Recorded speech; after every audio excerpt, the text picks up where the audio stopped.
L'Égypte a un emplacement particulier de ressources naturelles en matière d'énergie. L'Égypte opte pour l'énergie propre et l'énergie renouvelable de manière à se passer graduellement, évidemment, des polluants.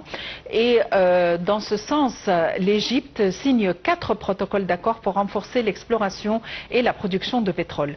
Le ministère du pétrole et des ressources minérales, par l'intermédiaire de la Compagnie générale égyptienne de pétrole, a signé 4 nouveaux protocole d'accord visant à explorer des opportunités d'exploration, de production et de développement de champs de pétrole et de champs de gaz naturel. Voyons les détails dans ce compte rendu.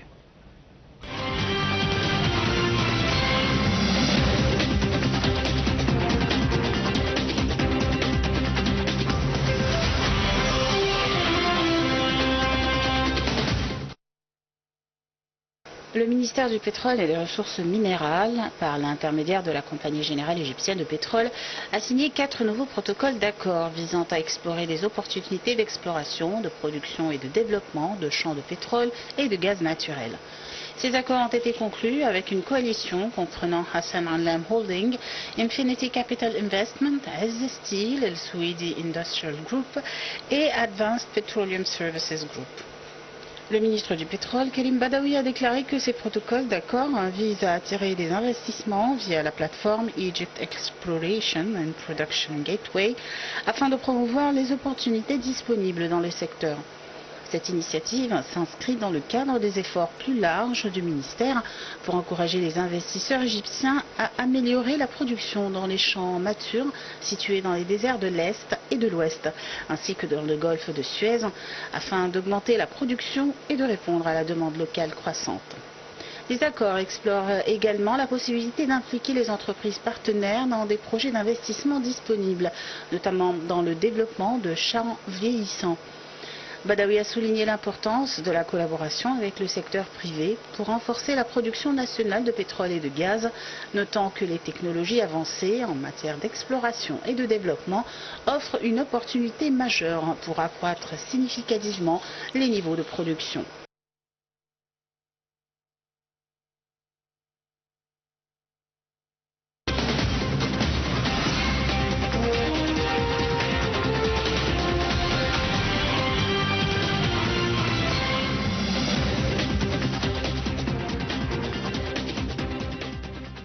Le ministre du Pétrole et des Ressources minérales, Karim Badawi, a rencontré samedi 5 octobre le président directeur général de la société Total Energy, Patrick Pouyanné, en marge du 19e sommet de la francophonie tenu à Paris les 4 et 5 octobre 2024. Et il faut dire que l'Égypte crée un environnement convenable pour attirer davantage d'investissements des sociétés internationales. C'est ce qu'a déclaré M. Karim Badawi. Voyons les détails dans ce compte rendu.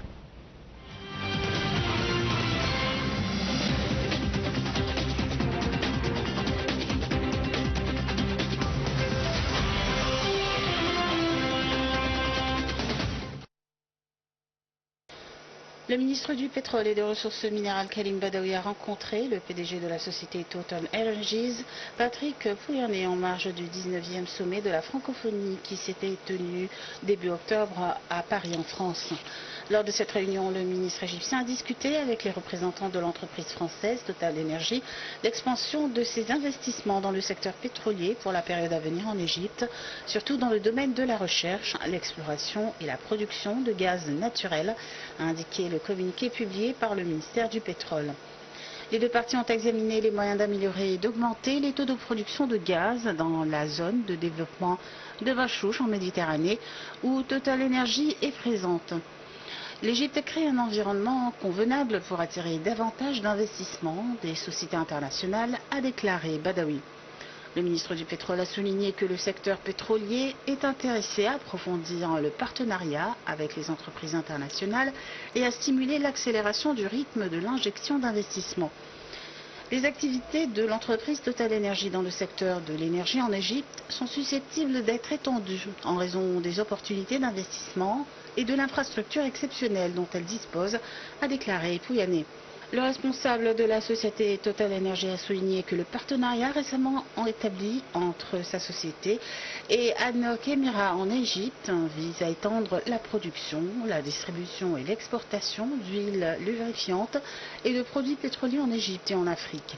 Il a également exprimé l'intérêt de l'entreprise pour la région méditerranéenne et pour l'exploration de nouvelles zones, ainsi que son intérêt pour les opportunités de soutien des activités de commercialisation et d'approvisionnement en carburant pour les avions.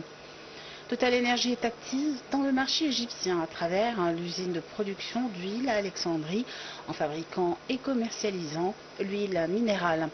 Total Energy est également présent dans les travaux de l'usine de liquéfaction de gaz naturel d'EPCO en Égypte.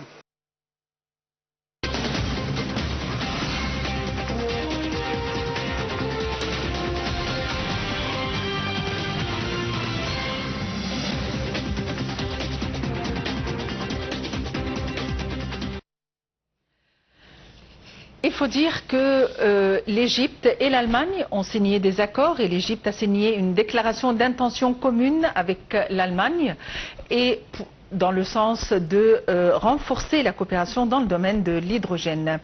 Cet accord a été signé le jeudi 3 octobre, une déclaration d'intention commune visant à renforcer la coopération dans le domaine de l'hydrogène vert, et ceci en présence du Premier ministre égyptien Mustafa Madbouli et du ministre de la Bavière Markus Söder.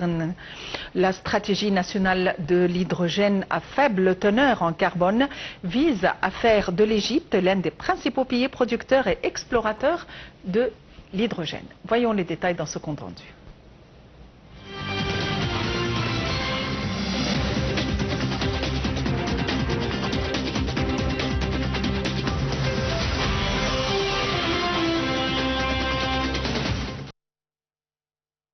L'Égypte et l'État allemand de Bavière ont signé une déclaration d'intention commune visant à renforcer la coopération dans le domaine de l'hydrogène vert, ceci en présence du Premier ministre Mustafa Madbouli et du Premier ministre de Bavière Markus Söder. Cette déclaration intervient dans le cadre de la stratégie nationale de l'Égypte de production de l'hydrogène à faible teneur en carbone en tant que source d'énergie propre. Elle prévoit une coopération sur des questions liées au commerce de l'hydrogène, comme la logistique, les technologies utilisées dans la production, le développement du marché, la recherche et le recours aux énergies renouvelables pour produire ce carburant propre. Une équipe de travail sera formée pour mettre en œuvre cette déclaration et organiser des discussions avec les partenaires concernés. Le bureau de l'État de Bavière, de la Chambre de commerce et d'industrie germano-arabe au Caire, sera responsable de la coordination de l'équipe de travail. Des suivis périodiques seront effectués par les deux parties, égyptiennes et allemandes. Le premier devrait avoir lieu avant la fin de l'année. L'Égypte accorde un intérêt croissant à la production de l'hydrogène dans le cadre de son objectif de porter la part des énergies renouvelables dans le mix énergétique à 42% d'ici 2030. En septembre 2023, l'Égypte a créé le Conseil national pour l'hydrogène vert et ses dérivés qui vise à unifier les efforts de l'État pour stimuler l'investissement dans ce domaine et assurer sa compétitivité au niveau international et régional. Alors que le Conseil suprême de l'énergie a approuvé en février 2024 la stratégie nationale de l'hydrogène à faible teneur en carbone, l'objectif étant de faire de l'Égypte l'un des principaux pays producteurs et exportateurs de l'hydrogène, de sorte à représenter 5 à 8% du marché mondial négociable d'ici 2040. De plus, une loi sur les incitations destinée aux projets d'hydrogène vert et ses dérivés a été promulguée en janvier 2024 afin d'encourager le secteur privé à participer activement à ces projets sur le marché égyptien.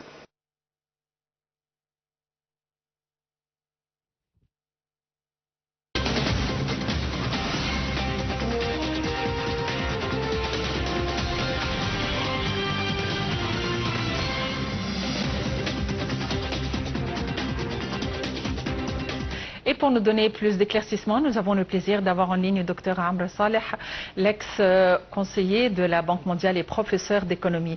Dr Amr Saleh, bonsoir et bienvenue avec nous. Bonsoir, bonsoir, le plaisir est toujours le mien. Bonsoir. Dr Amr Saleh, l'Égypte œuvre à faire en sorte qu'elle devienne un hub d'investissement en matière d'énergie, étant donné que nous avons pas mal de ressources et de par l'emplacement stratégique, et plusieurs accords ont été signés avec l'Allemagne et en France. Donc on aimerait jeter la lumière tout d'abord sur nos capacités en matière d'exploration pétrolière et en matière d'investissement dans ce domaine. Oui, tout à fait. Nous avons des capacités de ressources minières et de ressources pétrolières et même de gaz naturel, tout à fait. Mais si vous voulez, pour plus d'éclaircissement, la vision de l'Égypte et ce que le président Abdel Fattah avait annoncé, c'est de créer de l'Égypte une plateforme de l'énergie, non seulement au Proche-Orient, mais dans le monde. Et nous avons assisté à des investissements très importants publics d'ailleurs, dans le domaine des ressources naturelles et notamment dans le secteur du gaz naturel. Vous savez aussi que l'Égypte projette d'être l'un des premiers pays en matière d'investissement international dans le domaine de l'énergie renouvelable.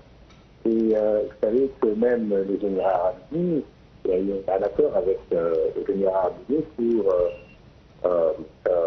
faire en sorte que l'Égypte soit une plateforme dans le domaine non seulement dans l'exploration du gaz naturel, mais dans l'exportation des produits pétroliers. Et c'est la vision de laquelle, et à travers laquelle, l'Égypte a investi énormément dans des infrastructures pétrolières et dans des stations de purification de l'énergie pétrolière et gaz naturel pour en faire en sorte. Mais aussi, comme vous l'avez cité, et ça c'est très important, il y a eu aussi des accords. Des accords avec l'Allemagne, des accords avec la France, des accords avec un nombre de pays avec des pays arabes aussi, pour faire en sorte que l'Égypte soit le pays fournisseur d'énergie pour que ce soit dans le domaine et ça c'est très important, que ce soit dans le domaine de gaz naturel ou dans le domaine de l'énergie renouvelable, qui est aussi un secteur de laquelle l'Égypte fait beaucoup d'importance et mise beaucoup à travers des investissements publics très récemment. En fait, nous parlons d'infrastructures et d'éléments qui peuvent faire la différence et faire en sorte que nous puissions avoir ce qu'il faut justement pour établir des relations avec d'autres pays, avoir des connexions avec d'autres pays. À votre avis, quels sont les projets les plus importants? Écoutez, quand on parle d'énergie, il faut aussi miser sur les pays qui sont non seulement des producteurs, mais aussi des pays qui ont besoin de l'énergie. La Chine, l'Afrique, la Sud, c'est un pays africain qui a des taux de croissance énormes, mais on ne peut pas aller à la Chine. Et ce qui est logique, c'est que c'est des accords qui avaient été signés par le gouvernement égyptien, de miser sur les pays de l'Europe. Et notamment, on a fait suivi la crise au cours des 2-7 dernières années avec la guerre entre la Russie et l'Ukraine.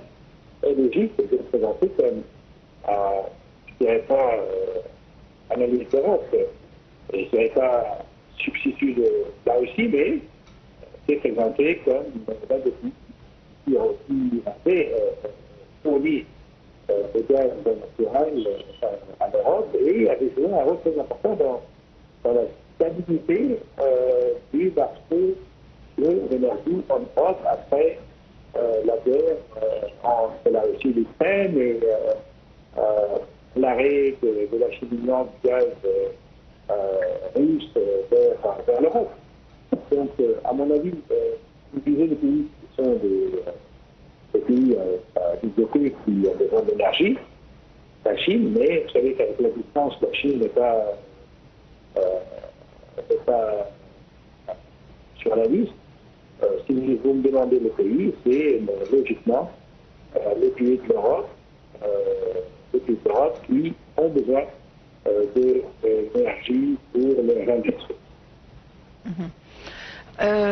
Il faut dire que le ministère du pétrole et des ressources minérales, par l'intermédiaire d'une compagnie générale égyptienne, la compagnie générale égyptienne a signé 4 nouveaux protocoles pour renforcer l'exploration. À votre avis, où se trouvent exactement les champs d'exploration les plus importants? Alors, vous savez que traditionnellement, nous avons des champs de pétrole qui sont répartis sur la superficie d'Égypte. Vous avez des champs de pétrole qui se trouvent en Méditerranée, vous avez dans le delta, vous avez aussi dans le désert occidental, mais vous avez aussi en mer Rouge.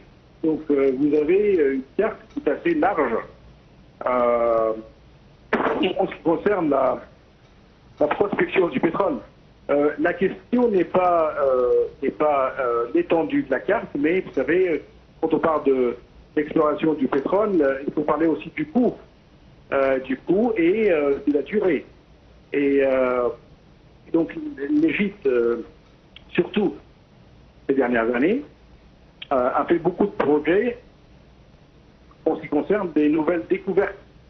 Et ça a été très bénéfique et très avantageux pour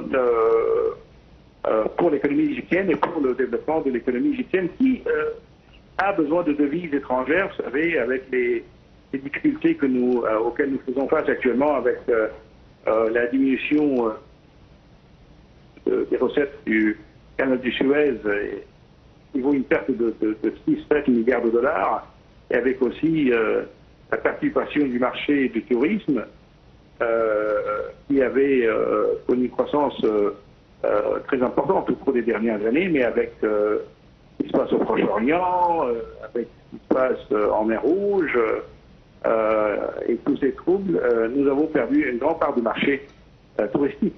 Et donc, la carte, l'étendue de la carte et les nouvelles explorations qui avaient été annoncées par l'Égypte avaient été très importantes et s'inscrivent dans une phase assez délicate de l'histoire économique et politique du pays.